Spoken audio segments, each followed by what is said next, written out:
The story picks up at Ketil's house, where Einar and Thorfinn are able to transform the entire jungle into their fields of wheat after 3 years of further labor that is much more strenuous than what they have already done. Both of them will eventually have the opportunity to break away from their slavery during the harvest of following summer if they put in the effort and time necessary to do so. They are finally going to see the day they have been anticipating, but now they are faced with a challenge that they had never idea they would face.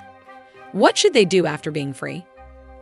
Einar is bewildered since he no longer has a place to call home or a kid to return to, and he wants to release Arnheid in the same manner as he wants to separate himself from Arnheid.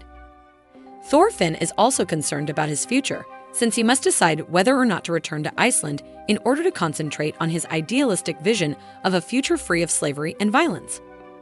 Throughout the course of their conversation, Ketil stops over to check on how things are going.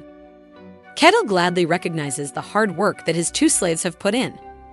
In addition to that, he presents Thorfinn and Einar with an option that neither of them had thought of before: working on a farm.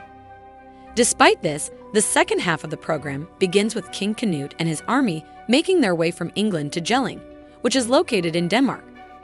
There will be a sighting of King Harold of Denmark, who is Canute's older and sicker brother. Reports indicate that Canute's brother was instrumental in his successful conquest of England, which was accomplished with the assistance of Canute. Nevertheless, not long after that, King Harold fell victim to an illness for which the cause could not be determined and is presently in critical condition. Canute gets off the ship as it arrives at Jelling, walks outdoors, and breathes in the clean air of the land where he was born while he watches local children play badminton. He is reminiscing to his assistant about the time he spent as a youngster with King Harold when all of a sudden, the children's ball begins to fall in front of him. Canute makes an effort to provide a hand by picking up the cock, but just as his hand is about to make contact with it, the ball morphs into the head of Sweyn, Canute's father, who has passed away. Canute suffers from a serious case of shock after being confronted with this peculiar and scary monster. Before he can finally enter the castle and visit his sick brother, he makes an effort to keep his cool and not let his emotions get the best of him. As Canute reaches for the king's weakened hand, King Harold responds by stating that he has been waiting for his younger brother the entire time in order to personally notify him of his obligation to lead the Denmark Peninsula once he dies away. Canute is attempting to comfort the ailing monarch. Canute, who complied with the order and went to talk to his brother, had a second shock when King Sweyn's head replaced King Harold's head.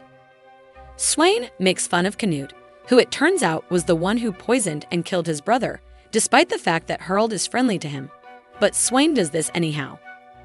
Canute needs to come to terms with the idea that the curse from the crown is the reason why he is beginning to take on his father's appearance, even if he is still in a state of shock and denial of the situation. As Canute looks to be motionless and numb at the moment, his sister Astrid is calling him over and over again. Once Canute has started to feel better, he is taken to his own bedroom so that he can have a nap there.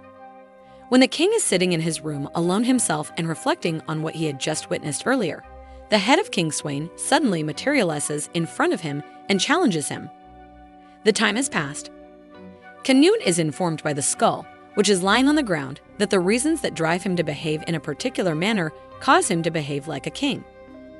Canute made the decision to poison and kill his brother because he believed that the realm would be better off without having two rulers at the same time. This realization comes to an abrupt end when Canute makes the startling realization that his father, whom he had always disliked, is now the only person with whom he can have a meaningful conversation. When the conversation is over and the King Sweyn's head evaporates into thin air, Canute has a flashback to when he was a little lad and playing ball with his older brother. Because the modern Canute is only focused on establishing himself as the sole king of both Britain and Denmark, it would appear that he views all of his memories as being unimportant. While his brother's illness was the reason for Ketil's ascension to the throne, Ketil finds himself in a tough predicament as he begins governing two kingdoms at the same time, which naturally offers numerous challenges. Now, he places a higher priority on finding a solution to the financial predicament that was caused by Denmark sending troops to England. Canute argues that it is vital for his men to be present at all times in order to retain control, since it is impossible for the English to totally trust him due to the fact that he is a Dane. Canute, however, is now in financial difficulty as a result of this political impasse, and Venner even informs her that the only way he can keep things as they are is by significantly raising taxes after taking note of the entire scenario. Canute's predicament comes as a result of the fact that Gunnar told her that the only way he can keep things as they are is by doing so. Yet, this might also accomplish the reverse of what the new king wants, which is clearly turning the public against him. He does not want this to happen. Canute is under the impression that the only way to rectify the issue at hand is for him to seize control of the land owned by the wealthiest men in the county. Ketil, who has also come to visit, is greeted by Thorgil, who then breaks the sad news to him that King Harald passed away not long ago. Ketil wishes to establish close links with Canute, so he pushes his eldest son to make an appointment with the future king and set up a meeting between the two of them. When some time has passed, Ketil discovers Olmar fighting a young merchant in the market. When he first comes into contact with Leif Erikson, he learns that the latter is on the lookout for Thorfinn, a blonde male who is being held in captivity. Because the Thorfinn who works on Ketil's farm fits the description of the enslaved man, Leif is eager to accompany his new buddy to Ketil's farm to see the man in person. The next evening, just one night after Ketil begs Thorgil to arrange a meeting with Canute, the new king is able to find time for them despite the frenetic nature of his schedule. Even Thorgil, who is aware that Canute spends almost every waking moment attending to his responsibilities and has virtually little spare time, is taken aback by the news. When Ketil and his two sons are finally allowed to approach the monarch, all three of them show respect by bowing their heads. Canute was very appreciative of Ketil's presence, and after receiving them, he asked Ketil whether all of the fruits that he brought with him had been grown on Ketil's own land. After obtaining the confirmation, Canute has a rather positive reaction to it, even going so far as to imply that the strength of the kingdom should be built upon Ketil's territory. The new monarch does not back down from his position. Ketil expresses his gratitude to Canute for his kind words, but he is understandably taken aback by all of the attention. Then all of a sudden, Olmar leaps to his feet and seizes the once-in-a-lifetime opportunity to petition the king for permission to join Thorgil as King's Guard member. He asserts that he has undergone a substantial amount of education, and if Canute lays his faith in him, he promises to be of assistance. The king issues a challenge to him, demanding that he cut through the pig's flesh as well as its bones in order to demonstrate his skill with a sword. Despite this, Olmar can be seen to be in obvious pain despite his best efforts, which is evidence that he is not a skilled swordsman. Canute gives Olmar the instruction to wait until he has made up his mind before leaving the town that is located adjacent to the castle, but only after he has discussed the matter with the captain.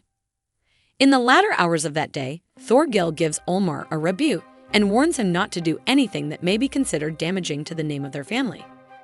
As everything is going on, Canute, Wolf, and Gunnar are getting together. Wolf tells the king in an honest and forthright manner that Olmar is not qualified for the role. Canute, on the other hand, is considering alternative options. He is well aware of the possibility that he and his trusted advisors may take advantage of someone like Olmar. Canute has the intention of acquiring Ketil's property and is most likely attempting to exert pressure on Olmar so that he would assist him in achieving his goals. There is currently no information available on the particulars of how he would deal with Olmar's family or the part that the young guy will play in the larger plan.